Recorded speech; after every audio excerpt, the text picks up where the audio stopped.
Assalamualaikum warahmatullahi wabarakatuh. Perkenalkan, nama saya Alfatsani dengan NIM C1B020062 akan mempresentasikan manajemen keuangan mengenai manajemen kas dan setara kas dengan dosen pengampu Dr.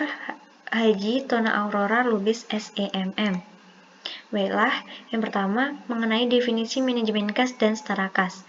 Manajemen kas adalah sistem pengelolaan kas perusahaan agar tersedia kas yang memadai, tidak terlalu banyak, agar keuntungan tidak berkurang terlalu besar, tetapi tidak terlalu sedikit yang bisa mengganggu likuiditas perusahaan.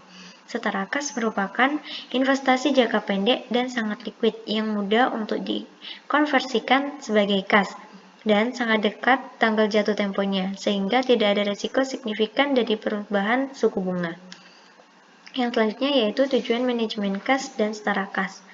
Pada dasarnya, manajemen kas ini bertujuan untuk mempertimbangkan sebuah risiko dana imbal hasil supaya terjadi keseimbangan antara terlalu banyak atau terlalu sedikit kas.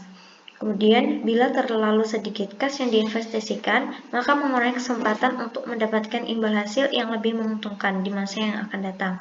Tapi jika terlalu banyak kas yang diinvestasikan, maka akan terjadi cash insolvency. Setara kas dimiliki untuk tujuan memenuhi komitmen kas jangka pendek, bukan untuk investasi atau tujuan lain.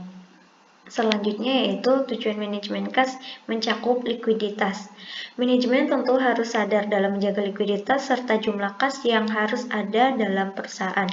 Kemudian earning. Tiap-tiap pengeluaran perusahaan tersebut mempunyai tujuan, yakni untuk dapat memperoleh kemungkinan hasil yang juga lebih besar daripada kas yang dipakai dan dikeluarkan. Selanjutnya yaitu model manajemen kas dan setara kas. Yang pertama ada model persediaan atau manajemen kas model Baumol. Model ini diprakarsai oleh Baumol sehingga dikenal sebagai model persediaan atau manajemen kas model Baumol. Model Baumol menekankan pada pemeliharaan saldo kas yang optimal untuk memenuhi kewajiban perusahaan. Di sisi lain, mengejar peluang investasi yang menguntungkan.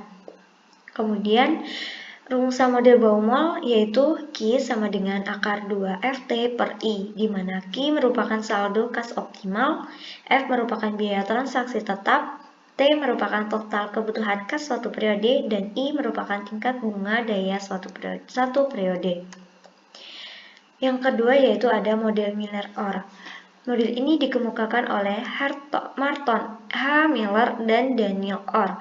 Model Miller-Orr menyatakan bahwa perusahaan harus menetapkan jumlah saldo kas yang paling tinggi sebagai batas atas dan saldo kas terendah sebagai batas bawah.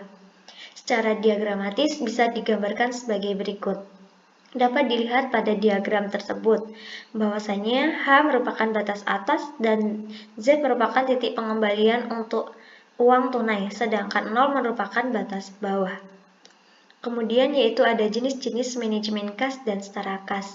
Yang pertama ada petty cash atau kas kecil, kemudian ada kas di bank dan pelaporan di kas. Yang pertama, petty cash atau kas kecil.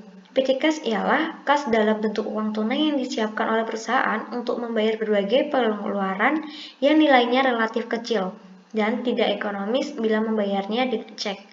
Kemudian ada kas di bank. Kas di bank yaitu uang yang disimpan oleh perusahaan di rekening bank tertentu yang jumlahnya relatif besar dan membutuhkan keamanan yang lebih baik. Dan yang ketiga ada pelaporan kas. Pelaporan kas dapat dilakukan secara langsung, namun pada pelaksanaannya dapat terjadi beberapa masalah, diantaranya yaitu seperti cash equivalence, restrict cash, dan bank overdraft. Yang terakhir ada faktor yang mempengaruhi manajemen kas. Terdapat dua faktor yang mempengaruhi manajemen kas. Yang pertama ada faktor penyebab bertambahnya kas. Terdiri dari investasi dari pemilik saham, utang dari luar perusahaan, piutang, penyusutan, penjualan kas, serta penjualan aktiva tetap. Serta faktor yang kedua yaitu penyebab berkurangnya kas. Terdiri atas buyback saham, pemenuhan kewajiban seperti hutang dan bunga, pembiayaan dividen, kegiatan operasional, pembelian aktiva tetap, serta pembayaran hutang perdagangan.